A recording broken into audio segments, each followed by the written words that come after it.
In terms of representation, I mean, we always say representation matters, and I think that's true. But speak to the ways in which the symbolic representation, that doesn't always really cut it, right? Because in a moment, as you said, reproductive justice is being stripped away, voting rights, we can't get anything through the filibuster and Joe Manchin and Kyrsten Sinema, but we're putting you on the money. So speak to this idea that symbolic gestures really ring shallow in the year after a whole insurrection. And so look, this is complicated because I'm absolutely the Black woman who is like cheering for everybody Black, to quote Issa Rae. So like, I love that you have your own show. I love when we see Black women winning, and when we see Black women in positions where having those positions actually changes the conversation, right? So the thing about you, for instance, Erlina, is that it is both symbol and substance, and that's the thing that I'm asking for. What's the motherfucking can't deal, man? SheldonVybez in this thing. You know what I'm talking about? Listen. If you ain't subscribed to the channel by now, I'm gonna need you to go ahead, hit that subscribe button, hit that like button, and tap that notifications bell as well. That way, you are amongst those who are notified as soon as I release new content. Also, don't be shy. Drop me some in the comment section. That way I can familiarize myself with you and recognize who you are as we are reacting to these videos. And I do try to respond to each and every last one of my comments. I do appreciate y'all. That said, I may or may not stop this video, pause and interject. Engage with my audience. If you're one of those people who don't want to hear commentary over the video, all you have to do is exit off of my channel right now and search for this content. You don't have to jump in my comment sections being rude, trolling, telling me what I should be doing. However, if you are a true supporter and if you vibe out with Sheldon, if you fornicate with the content that I do bring, please hit that like button and subscribe to the channel if you haven't already. Now, how do y'all feel about the quarter with Maya Angelou being on the quarter? I'm gonna need y'all's take on this, man. Tell me how y'all feel in the comment section, because y'all finna get a whole lot of how I feel about it, man. But before I get started, let me light up my situation, because this is right here, man. This right here is probably gonna be an educational video if I don't lose a whole lot of supporters. I may lose some supporters on this video, man, you know what I'm saying? But I think it's healthy to have good dialogue. I think that intelligent people, even if they don't agree, they have an open mind and they take in the information. Once they take that information in, then they decide what they want to do with that information. So, you know what I'm saying? I assume that you are an intelligent person, whether you agree with what I'm about to tell you or not. All right?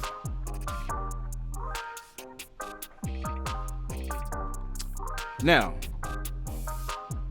let's jump off up in this video before I give y'all my take on it. You know what I'm saying? Let's get off up in this, man. The next time you come across a quarter, and just save all your quarters, you may see Maya Angelou, the late author, poet, and civil rights activist. I'm gonna tell y'all right now, I'm spending all my goddamn quarters. I ain't saving a damn thing. You know what I'm saying? Now, I'm saving money. Yeah, I'm saving currency. But a specific quarter because a mother fornicator's face on that bitch, unless it's my face, I ain't saving a goddamn thing. You know what I'm talking about? Is now the first Black woman featured on the U.S. quarter. Many of us know Maya Angelou from her 1969 autobiography, I Know Why the Caged Bird Sings, or many, many other things. But she also received the Presidential Medal of Freedom in 2011 from President Obama, just a few years before she passed away at the age of 86. This coin is the first in the American Women Quarters program, authorized by a 2020 congressional act to issue new quarters every year to honor the accomplishments of American women in U.S. history. Many women in Congress are patting themselves on the back about this initiative, but not everybody is super enthusiastic. And joining me now is Professor Brittney Cooper. She's an associate professor at Rutgers University. And Professor Cooper, you aren't a fan of this idea. You tweeted, "Don't put Black women on your money. Put money on Black women." I feel that. Okay, we got a real one. I feel that. What bothered you most about this particular idea? So, hey, Zerlina, I mean, I'm bothered by the fact that Black folks used to be literal currency in this country during the period of enslavement. We literally could be exchanged as a fungible commodity for insurance, for property. And so now the country has had this move in the last year to try to honor us by putting us on currency. Tubman on 20s, Maya Angelou on the quarter. I'm gonna tell y'all this, man. Black people were the first currency. We, like she just said, we was for insurance and things like that. We were the first currency. The reason why you hear the term young buck was just like a dollar bill is $1. You have a young buck who could go out here and do the work for you, and whatever the price was for him, you could buy him. You can get you a young buck, you can get your old buck. You know what I'm saying? An old man or a young man. We got a young man. He got longevity. He can serve you for a long time. This old buck here, he's already buck broken, and he will serve you and be very loyal to you. So, stocks and bonds. We were the first stocks and bonds. We were bondage. We were in bondage, and we were their stock. You see what I'm saying? That's where the term stocks and bonds come from. Let me let them finish. I'll back it up a little bit. To try to honor us by putting us on currency. Tubman on 20s, Maya Angelou on the quarter. And to me, that is a perversion of the way that you honor Black people. And it also seems to use this legacy of the way that Black women show up and that we're faithful, sort of, faithfully committed to the practice of democracy. And so our money is ignored. Who saved the Democrats in the election, this past election? It was no secret that Black women in particular were the reason Democrats won the office. This is no secret. Research it if you will. But yeah. It is ignoble. It does lots of evil in our country and in the world. And to put a Black woman's face on that just feels to me like a supreme form of disrespect. Do you feel like we're commodifying some of these iconic figures in American history? Because, as you said, putting them on the literal currency sends a particular message that does have a weight and a value, particularly given American history. But also, I feel like, we're putting everybody on a T-shirt. Everybody's got a mug. Like, I feel like we're commodifying legacies that maybe you should ask them if they wanted to be on the money. Absolutely. And so some of it, folks are just saying to me today a lot on social media, this is a symbol and representation matters. And I said, but did you actually read Maya Angelou's work? Did you listen to her poetry? Did you listen to her witness? Have you listened to these women and the things that they stood for? Because I think, quite frankly, that they would be giving us the side eye and saying, I didn't live my life standing up against the evils of this democracy in order for you to put me on the thing that has caused so much misery in Black communities. And unfortunately, what I also think is happening is, to your point, so they're commodifying and objectifying and then holding it up and saying, see, here's your progress, right? At the same time that, like, reproductive justice on the chopping block and voting rights are on the chopping block. And, and so Black women are not actually faring well personally within the democracy, but we're supposed to be excited about the symbol. And I'm just not here for it. In terms of representation, I mean, we always say representation matters, and I think that's true. But speak to the ways in which the symbolic representation, that doesn't always really cut it, right? Because in a moment, as you said, reproductive justice is being stripped away, voting rights, we can't get anything through the filibuster and Joe Manchin and Kyrsten Sinema, but we're putting you on the money. So speak to this idea that symbolic gestures really ring shallow in the year after an whole insurrection. And so look, this is complicated because I'm absolutely the Black woman who is like cheering for everybody Black, to quote Issa Rae. So like, I love that you have your own show. I love when we see Black women winning and when we see Black women in positions where having those positions actually changes the conversation, right? So the thing about you, for instance, Erlina, is that it is both symbol and substance. And that's the thing that I'm asking for. Don't put Black women as objects on symbols that they don't even agree with with, that they are not even connected to in any way, and then that they don't have any substance for. And beyond that, so I'm not saying that I'm against symbol. I like symbol. Right. I'm saying that you can't offer us symbols in the place of substance. You can't tell us that the symbol is the pathway to the substance, right? Right. And you certainly can't disrespect Black women by giving them symbols that don't actually honor their legacy. I feel that. It's like, you don't just prop the Black woman up. You allow her to be herself, take up space, right? And thank you for that. I appreciate that very, very much. Professor Brittney Cooper, thank you so much for being here. As always, please stay safe.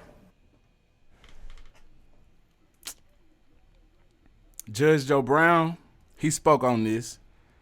I don't agree with a lot of things Judge Joe Brown says, but I don't agree with everything Judge Joe Brown say, but I agree with a lot of things that he say.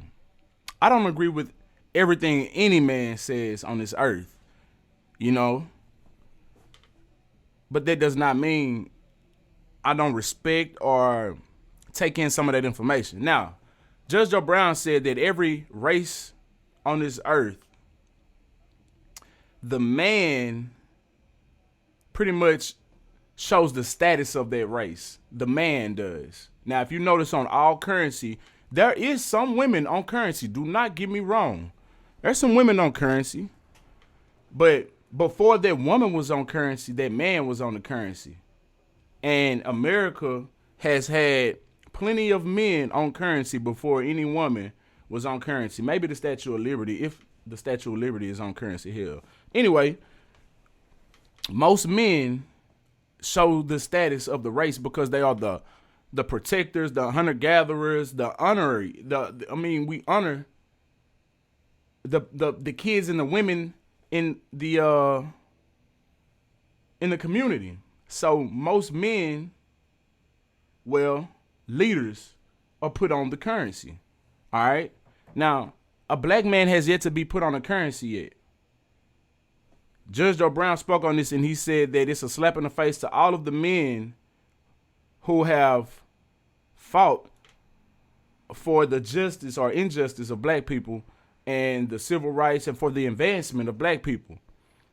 Because I would hate for any listeners, and particularly feminists, to misinterpret your comments earlier on Queen Mother Harriet Tubman. I don't give a goddamn about feminists. They can go straight to hell, and I know they hate themselves because they got 2 X chromosomes instead of an XY.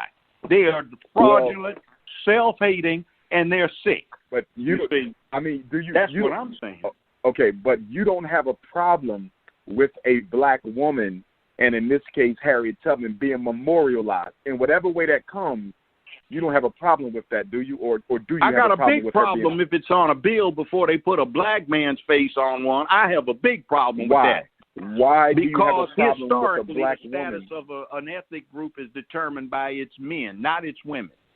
And that you put a Black woman on there before a Black man is insulting to the Black race because you're saying the men ain't worth a damn. You put a woman up there first.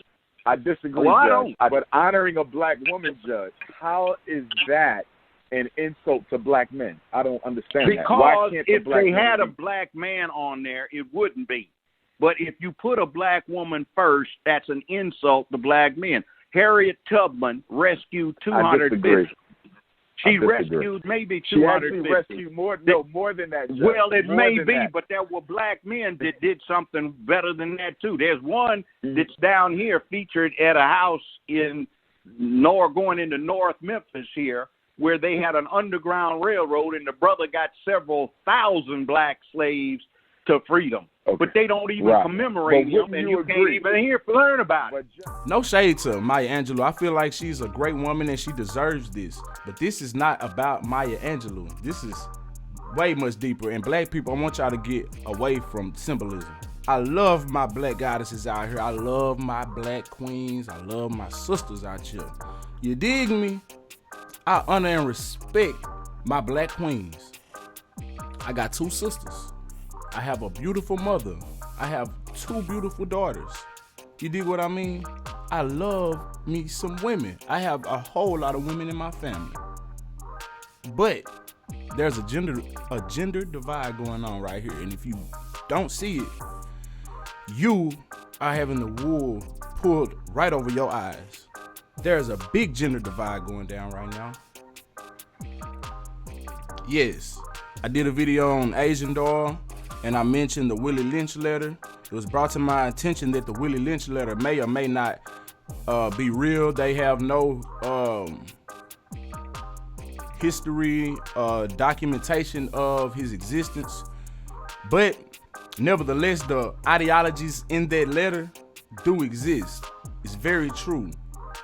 The colorism, the dividing of the lights and the darks, and the conquering of the minds can eventually lead to the people who are oppressed taking on the minds of the oppressors, and then now the oppressed are doing it themselves. So separate the lights from the darks, the big from the little, the men from the women, and make them go against each other. This is all divide and conquer, okay? There's a gender divide, and I'm telling you this because men, black men, have done a lot to contribute to this country as well. But they are propping up black women so much. They are propping them up so much if you pay attention. Okay? Now, this quarter, black people just out here dancing in the street. You know what I'm saying? This is a distraction to reparations. We need reparations out here, man. They don't want you asking about no reparations. The money that you are owed. You know, like when them debt collectors call you and ask you about some money that you owe on a debt, that's the same shit that we should be doing every single election. Every time they sitting here asking about some votes, we should be demanding some reparations. Something tangible for real, because we ain't got nowhere and we old and we sitting here breaking our backs generation after generation. I don't want my kids to have to go through the same shit that I went through, the same shit that my parents had to go through, grandparents had to go through. At some point, we got to stop and fight and put our foot down and stop with the bullshit, the symbolism. All this, it seemed like it started with Dr. King when they killed Dr. King. We got every street, every block every hood in America got a MLK somewhere. This is symbolism. Every time we are owed something, they give us something that symbolizes something that black people just sit here dancing in the street. Now, why is it that this is black history? I'm trying to figure out why is this so a big deal that every single time a black person does something for the first time, quote unquote, it's black history. Why is it considered black history? Why does it matter to black people when we are recognized by white people? Why do we seek so much validation from them? It does not make any white person declare white history when some white person goes to Howard, goes to Prairie View. Prairie View, that's a college in, is it Houston? Yeah, in Houston, Prairie View. All right?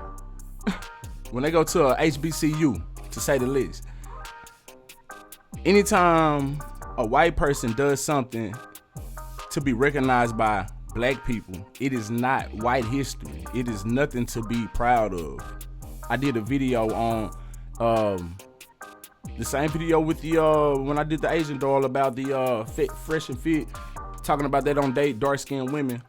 There was I put a video in there, and maybe I'll put the clip in this video for the lazy ones who don't want to go and check it out. But the white woman was talking about how she knows that in her community, it's not a badge of honor when white girls get recognition or some type of get noticed by black people, but it is a token of honor when they get noticed by the white man.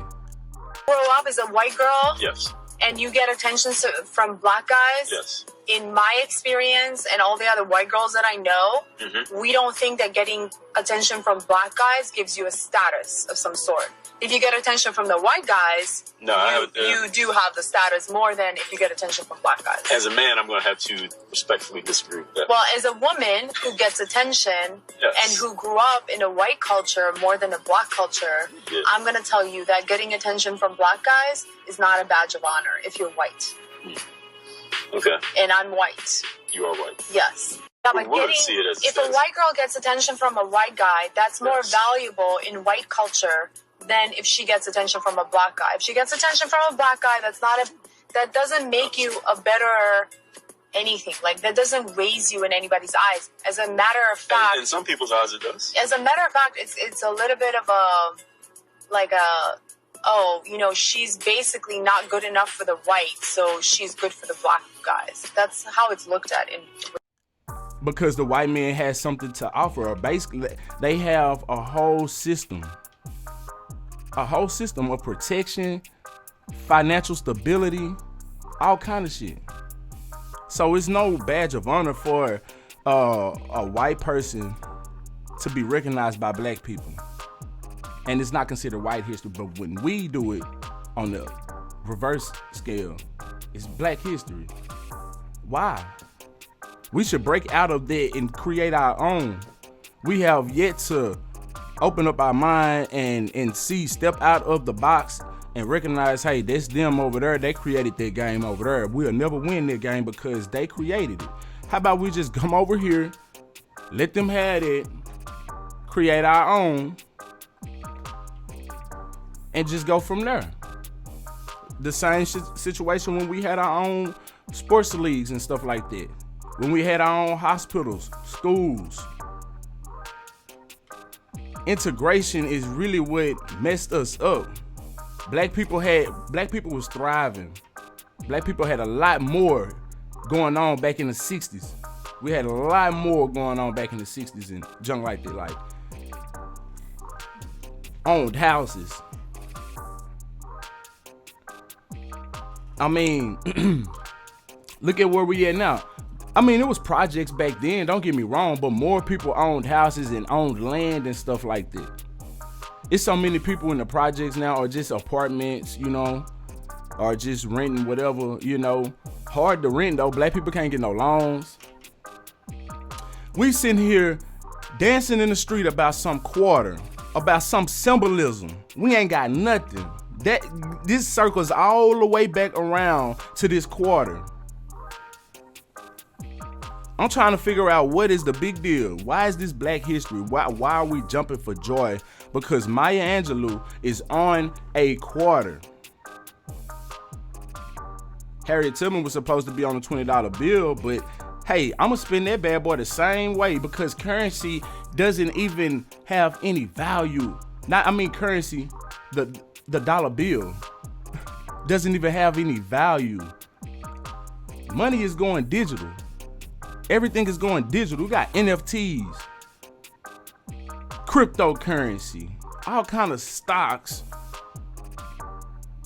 futures, options. Man, it's crazy out here to be, if you know about any of this. Black people we have yet to understand what's been going on. And a lot of us don't even know what reparations are. It's a bunch of people don't even know that they are owed reparations. It's been so long, but you got Native Americans have been reparated. They have casinos. They don't have to pay for tuition for college. They have hospital care. They have health care. They have all kinds of tax-free benefits out here. It's a lot of reparations. If I'm not mistaken, some people get a check a month or something, or used to, or something. I'm not too sure about that, but it's a lot of benefits that the Native Americans get. Do you know that the Holocaust victims was paid reparations from America, and America had no part in the Holocaust? Oh yeah. America paid reparations to the Holocaust victims. Let's check it out. Let me show y'all something. If you think it's cap. All right, now this was posted by the Washington Post. As you see, U.S. begins paying out reparations from France to Holocaust survivors and their heirs. The State Department has paid or approved 90 claims for a total of $11 million in reparations from France to former World War II prisoners who were carried to Nazi death camps in French trains. The first French reparations paid to Holocaust survivors living in the United States, officials said Thursday. The payments applied to Holocaust survivors who were deported from France to concentration camps on stifling trains operated by the state-owned French railway. All right, now that's it right there. That's all. I ain't gonna go and read too much. Just had to let you read that right there. The U.S. out here paying reparations to people who they didn't even bring any harm to, but they can't pay reparations to the people that they brought harm to. But we dancing in the street. We dancing in the street. America had every part in slavery. We have been wronged by the American government, and the American government owes us trillions of dollars. Trillions.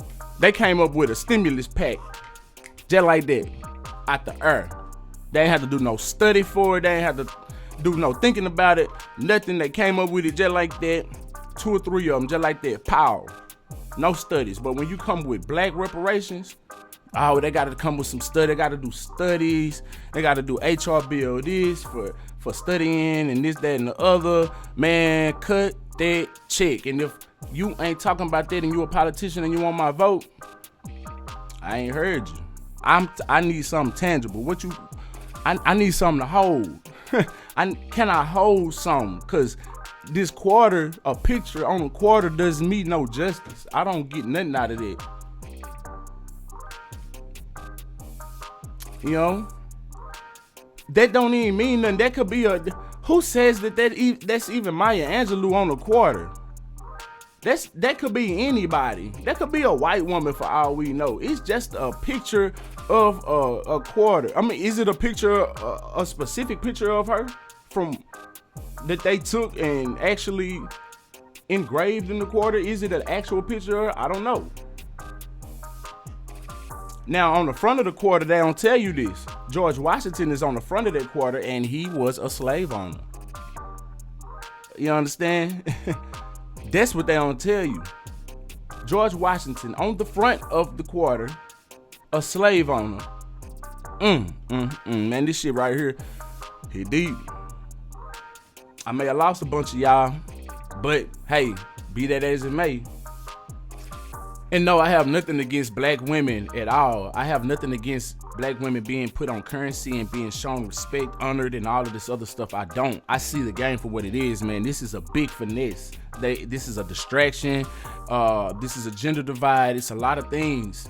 It's a distraction away from the real situation, the real problem at hand, which is reparations. We are owed reparations, and we ain't, to keep us from asking about reparations, they gonna dance around doing it and give us symbolized things that looks like we are improving or being furthered or being advanced, but when really we're not at all. All right, now without, just like no taxation without representation, it should be no representation without reparations. We should be out here not voting, withdrawing from the system that doesn't want us to be in it and create our own. And some of y'all probably like, dang, why you think it's a gender divide? Like, what's with it with the gender divide? It's simply because if you separate the black man from the black woman, and if you prop up the black woman and keep the black man looking like he has no value to the black woman, he becomes less and less in value to her. It started with the crack era when they dropped off crack, when the CIA dropped off crack in America, and then they put Section 8 out here for women, and they have all of these set asides for women. You know, they don't have anything in particular for men. They feel like men should be able to fend for themselves, which may be true. But in some cases, you know, some people need help in certain situations. But anyway, as I was saying, if you emasculate the black man more and more, the value of he will go down in value in her eyes. And as you see, the black woman is being propped up more and more and more. We have yet to have a black man in president. Obama was not a black man. he was not a descendant of American history, of American slavery. He was not a descendant of American slavery in history. His people didn't come from here. He was Nigerian, Kenyan. He was Kenyan. Okay, his people are Kenyan, and his mother is white. He have no history from the slavery of America. Kamala Harris, she doesn't even identify as a black woman until she identifies as Asian, white, and whatever else. She has a mixture of Jamaican, I think, or something, some Caribbean, something like that. But she identifies as something else other than a black American. So we have yet to have a black American in office, a black descendant of slavery, of American slavery in office. We have not had that. But we have had this wool pulled over our eyes over and over again. And there's no shade to any people to my brothers and sisters across the diaspora. There's no shade to any of them. But America is pulling the wool over the people that they owe reparations to. They are pulling the wool over their eyes. And so it must be called out. You know what I'm saying? This is a big finesse, man. It's plenty of black men that they could have honored, like Judge Joe Brown said, Frederick Douglass. But I'll take it even further and give y'all something that y'all don't know. James Amistad. A lot of people don't know about James Amistad. Listen, James Amistad may have single-handedly won the Revolutionary War. Okay, let me school y'all real quick. If you don't know about James Amistad, all right? James Amistad. All right, now James Amistad, you can Google this. Everything is Googleable. If you think I'm bullshitting, if you think I'm cap, ain't none of this cap, man. And if you already know this information, good for you. But allow me to brief up the ones who don't know, okay? Okay, how an enslaved man turned spy helped secure victory at the Battle of Yorktown. Man, let me give y'all a little bit of history right quick. See, this is the brilliance of black people that they don't want you to understand or know about. This is the brilliance of black men and women, but men are the ones who fight wars, right? Men are the ones who go out there and fend for the country, right? So that is the reason for why they put men on currency to represent the nation. You see what I'm saying? So they don't want a black man to be masculine. This would further masculate the black man. If you leave nature alone, hold on, let me make myself big real quick and we'll get back into this. We'll get back into that. Now, if you just leave nature alone and let nature be, nature would run its course. Black men are already dominant in nature, masculine in nature. White men, they are jealous of that. They are emasculated. If you show the real and start honoring black men the way that it's supposed to be, if you show the realness instead of calling them thugs and showing the negative stigma of black men, if you actually show the real honor, the real characteristics of them, a lot of black men will see this and they will be empowered, okay? But they don't want to show you this because this will further emasculate the white man, and you will see the difference. Now, it looks as if black men may be less than a white man because of finances or a lot of different things like that. But if you just, like I said, if we're set on the same playing field, everything was set even, toe for toe, eye for an eye, a black man is more dominant and masculine by nature. That's just how nature is. So that would not, it doesn't make sense for them to honor another masculine black man because, hey, they are the rulers, quote unquote, of the world. They run this shit. So, yeah. Anyway, let's get back to James Amistad. All right, now in the autumn of 1781, the American colonial army fought in the Battle of Yorktown, the final and arguably most consequential battle of American independence from British rule. By all accounts, this monumental victory, which forced the surrender of British General Lord Cornwallis and his squadron of nearly 9,000 troops, would not have been possible without crucial insider intelligence from James Armistead. Armistead, okay? I've been pronouncing his name wrong. It's Armistead. a patriot who worked briefly yet effectively as a double agent for the Continental Army throughout the Revolutionary War. All right. He was also an enslaved man. Getting information on the enemy was critical to Lafayette, who needed to stem the losses his forces were suffering at the hands of Cornwallis' larger and better supplied army. Did you get that? Getting information on the enemy was critical to Lafayette, who needed to stem the losses his forces were suffering at the hands of Cornwallis' larger and better supplied army. So, was Cornwallis the British? Did I read that right? Did I remember that correct? Yeah, okay. Cornwallis is the British general. You dig what I mean? So they just told y'all that the British Army was better supplied, and we were suffering at the hands of the larger and better supplied army. But anyway, he's posing as a runaway slave. So he's acting like he don't give a damn about America right now. He on the other side getting information. You see what I'm saying? This is what black people have done in history, but they don't tell you about James Armistead. He could have been on the quarter.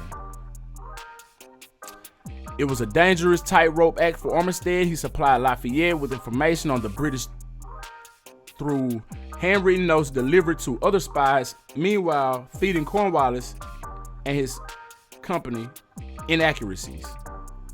So listen.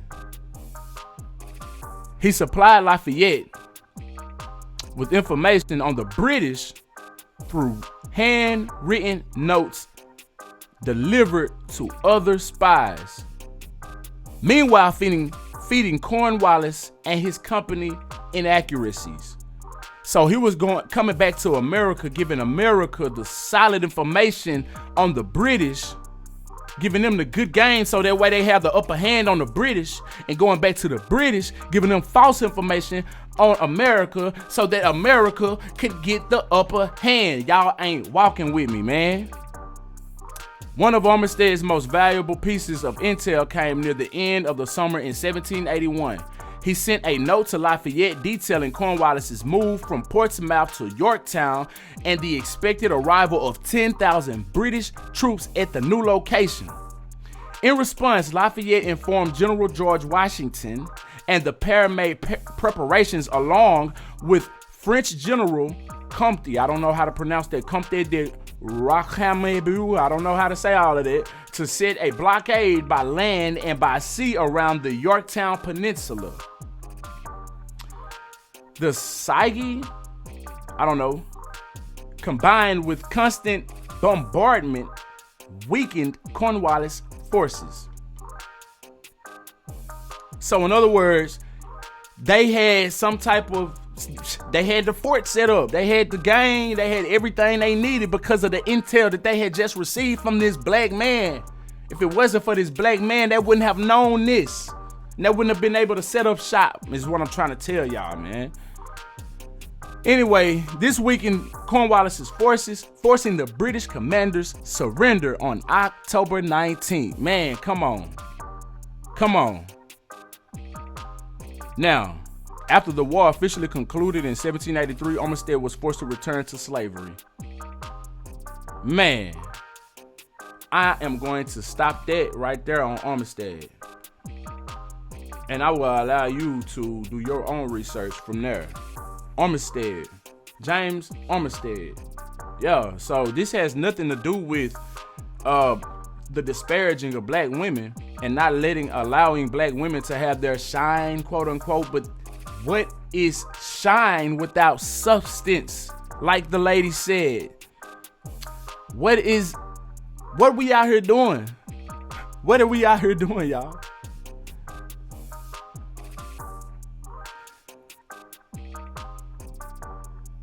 Now, I'll be doing a whole lot of I plan to do a segment every day on some information that you may not know, Black history information that you may not know next month, Black History Month. So if you're a true supporter of mine and you want to learn some black history that you don't know or you may not have been taught, and you need those powers unlocked inside of you, say, man, yo, make sure y'all stay tuned next month, because next month I will be dropping one every single day is what I plan to do on stuff like James Armistead. It'll be a whole slew more of them. So yeah, man, for sure. I will be, and it'll be some black women I'll be speaking on too.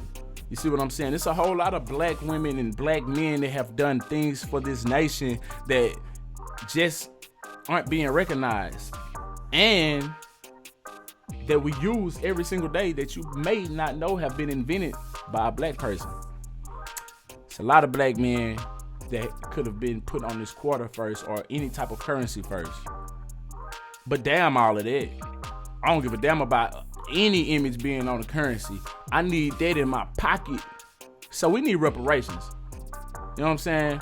No representation without reparations. Let me know what y'all think about this in the comment section, because I done let y'all know what I think about it.